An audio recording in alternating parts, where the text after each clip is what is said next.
Hey there mga my loves, Libra. Thank you so much for always staying here with me in this channel, babes. So, before we start your reading, ang content pala natin ngayon, salamin natin yung mga bagay na hindi mo mapipigilang mangyari.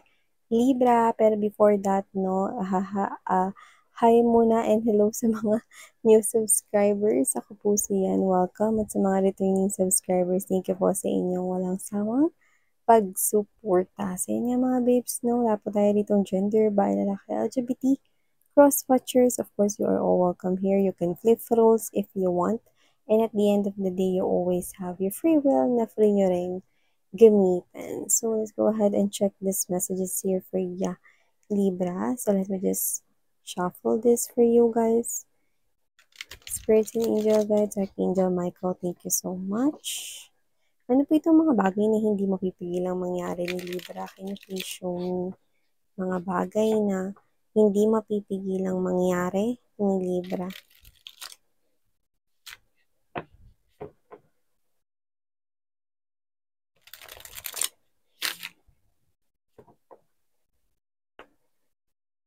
This is for Libra. Can you please show me mga bagay na hindi mapipigilang mangyari ni Libra? Libra.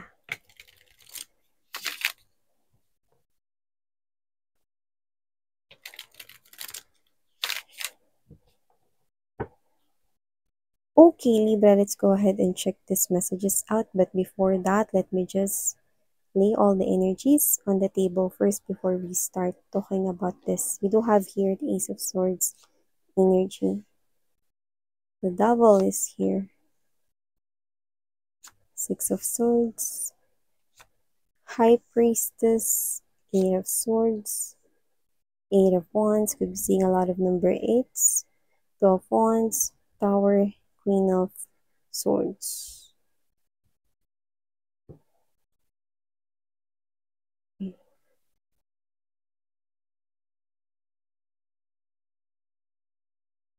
Others of you could be thinking that something better is coming your way. I don't know kung ano yung ibig mong sabihin doon. Is it an opportunity regarding your finances or money, coins, and pentacles? No?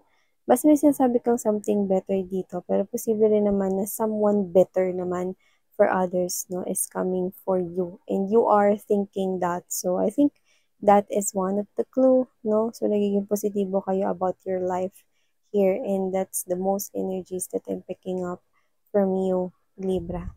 So, isa sa mga bagay na hindi mapipigilang mangyari dito, Libra, no, is may mga bagay dito na mga maaalala ka from the past and it could be painful to you.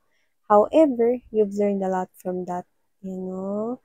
Alam mo, may mga magbabalik rito mga alaala ng mga kahapon at kasali na rin dun yung mga painful past memories ninyo. So, prepare yourself because out of nowhere or out of the blue, bigla na lang kayo rito makakaalala ng mga bagay na nangyari sa inyo in the past, no? At may mga bagay kayo rito na posibleng makita na mag-trigger para maalala niyo yun. And yeah, I do see that this is something here na posibleng medyo masabi mo sa sarili mo na parang because of this, masabi mo sa sarili mo kung naka-move on ka na ba talaga doon or masakit pa rin yun para sa'yo, no? Or ito ba yung bagay na hindi mo pa talaga kayang i-deal, yung mga ganyan, no? So, I think meron dito mga bagay na hindi mo mapipigilan na mangyari, which is yung pag-resurface ng mga painful memories from your past, no? Kumbaga parang ikaw at hindi mo inaasahan, papadaan ka dun sa isang place kung saan posibleng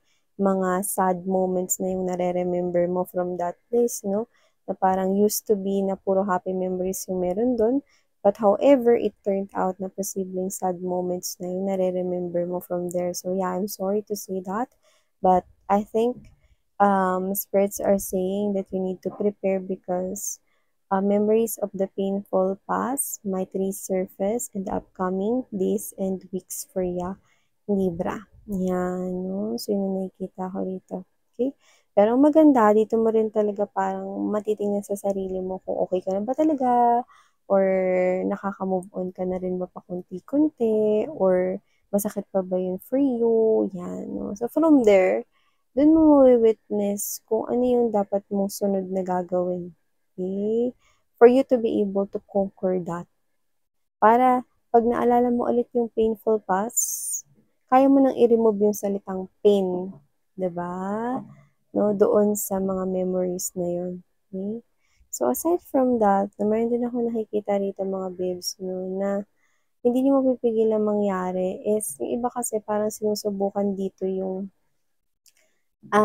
patience ninyo. Yung iba kasi parang pinipilit ninyo or pinipili ninyo na maging bawasan na yung inyo ritong addictions. Pwedeng too much drinking of coffee, too much cigarette na smoking, or pwede rin naman na too much eating of fatty foods, mga ganun.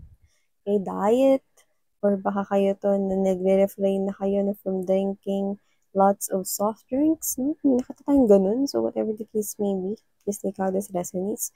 Others could be, quitting yung smoking, pero nakikita ko dito na medyo mahihirapan kayong gawin yan. Because nakikita ko dito na posibleng may mga situations na mas magtulak sa'yo rito na mahirapan kang i-control yan. However, nakikita ko rito mga babes, no, na ikaw ito na even though may mga magte-trigger sa'yo, no, na like ganito, no, isa lang naman eh, bukas pwede naman ako magsimula ulit. Isang stick lang talaga ng yosi or isang alak lang talaga. Pwede naman ako magsimula bukas. Yan, no? So, nakikita ko na hindi ka magiging ganun because this is you. Pipigilan mo talaga yung sarili mo to the extent na hindi, no? Parang alam mo yan, no, kati-kati lang sa balat na ayaw mong kamutin, no? Pero kati-kati talaga.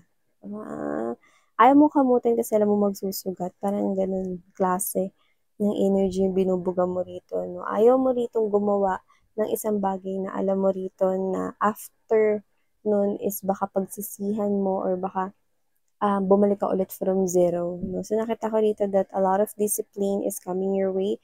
At nakita ko na na-practice mo na yan eh. So, tinutuloy-tuloy mo na lang eh. No? So, kahit na nakalagay pa na sale yung ilang kahan ng Yossi pag bumili ka, 5 plus 1 or whatever, no? Or kahit na ano pa yung mga mag-appear dito na parang magte-trigger sa'yo na i-restart yung pagdidisiplina or pag-control mo sa yung addictions, no? Ikaw ito na talagang pipigilan mo yung sarili mo dahil meron ka lang nasimulan. Okay? Very good. Okay? So, I'm seeing that you are really going for a healthier you. Yung iba ba dyan, parang meron kayong ginawa sa body ninyo, pwedeng nagpa-tattoo kayo or nagpa-piercing, yan, no? So, whatever the case may be, makuha natin yun, maybe one of the clues rin ng mga readers na nanonood, no? Pero that will not applicable sa lahat, okay? So, nakikita ko dito, another message right here, no, na posibleng hindi ninyo maiwasan na mangyari is there is someone here coming back at bumibilis yung energy niya. Una, nagiging mabagal yung energy niya sa paglapit sa inyo, pero nakikita kong bumibilis na ito. So, kung sino man tong energy na to, nakikita ko rito mga babes, no, na siya ito na, tira mo, wala siyang hawak na sagwan dyan. Okay? Remember, Six of Swords is one of the slowest energy, and then followed by the Eight of Wands, which is the fastest of the energies. So, nakita ko dito, no, na someone here is really, nakaka-experience ng stormy days, turbulence sa kanyang life ngayon. And it looks like he or she is receiving a lot of messages. Parang the spirits, no, are advising this person right here to tell you something. Marami siyang mga signs, clues, messages na nare-receive coming from his or her angels, no? And I think well-guided siya rito. This person here will talk to you. This could be your ex-boyfriend, ex-girlfriend, ex-husband, ex-wife. So you might want to hear him or her out. Kasi kung ano yung sasabihin niya sa'yo, magpapagaan din ng loob mo. Ano man yun, babe. Yan. So, yan isang bagay na hindi mapipigilan na mangyari kasi nakikita kong desididong-desidido na talaga siyang harapin ka makita ka at makausap kang muli, no? Do'n ka na lang mag-focus sa magiging outcome, which is ano man yung sasabihin niya makakapagpagaan daw ng loob mo. That's what the angels are telling me. And I'm also picking up right here, no, na meron ka ditong gagawing desisyon in the upcoming days, no. Hindi mo 'to mapipigilan mangyari, pero nakikita ko na yung desisyon na 'to, no, is maganda yung magiging kalabasan. So, hindi ko alam kung meron ba ditong parang a little bit of aberya or magka-issue regarding work, finances, or coins, business. Ano man yan, nakikita ko na yung desisyong gagawin mo is magiging plakado at heavy. Okay, yun nga lang, parang nataranta ka, naaligaga ka dun, no, pero yakang-yaka naman, no. So, hindi mo mapipigilan yung parang magkaroon ng issue paminsan-minsan sa trabaho na parang natural na yun, no, or issue sa money. Pero nakikita ko dito that you will handle this very professionally if you're working in a company or business. And so, just take only what resonates, guys. And dito nakikita ko na meron ka ditong bagay na posibleng meron ka ditong mga gustong pagbabago sa buhay mo, pero alam mo na hindi puwedeng, wala kang gagawin, okey?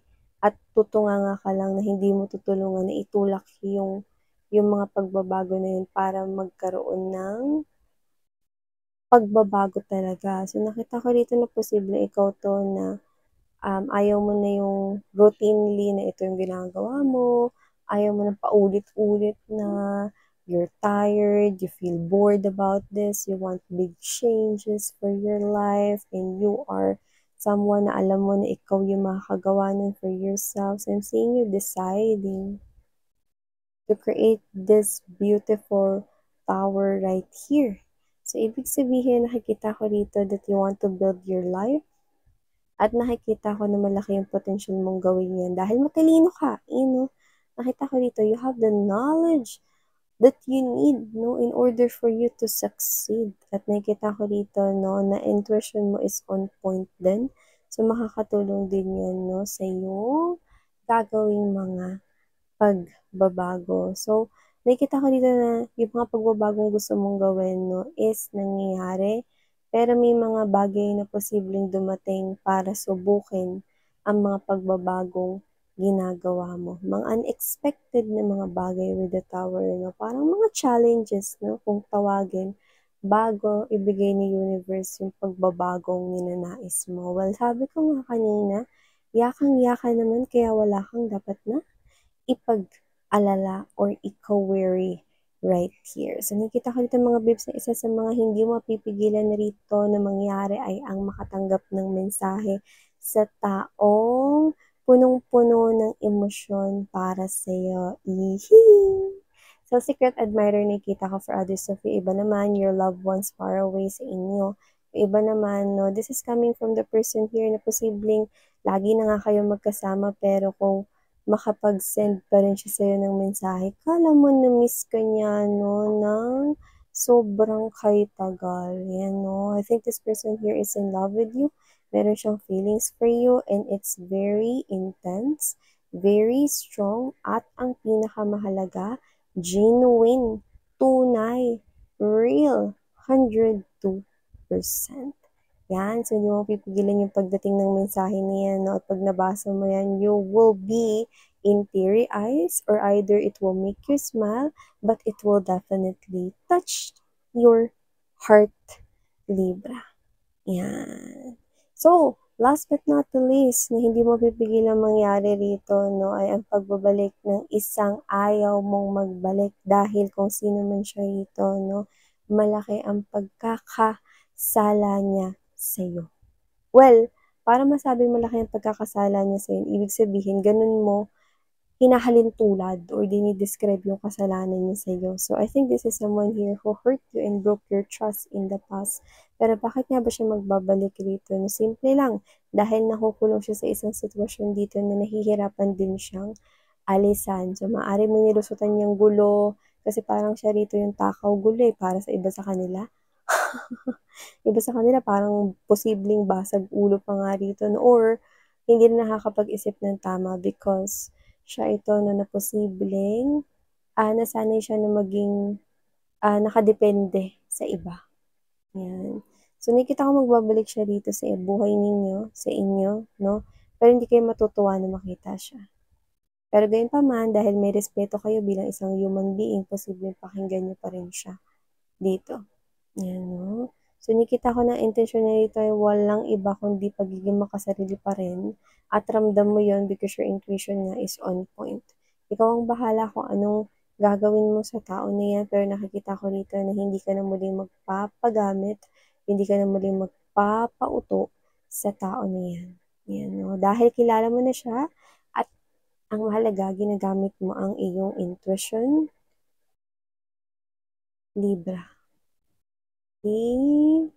Listen to your intuition so that you can never be wrong, especially in making decisions in your life. Ano mang area ng life mo, intuition ang kailangang dapat pairalin mo, lalo na sa paggawa ng isang decision. Okay? So, thank you so much, Libra, mga babes, for your time here. And please check out other channel if you're interested. The link is down below. Thank you, Sarang Hey, Love and Light. Annyeong.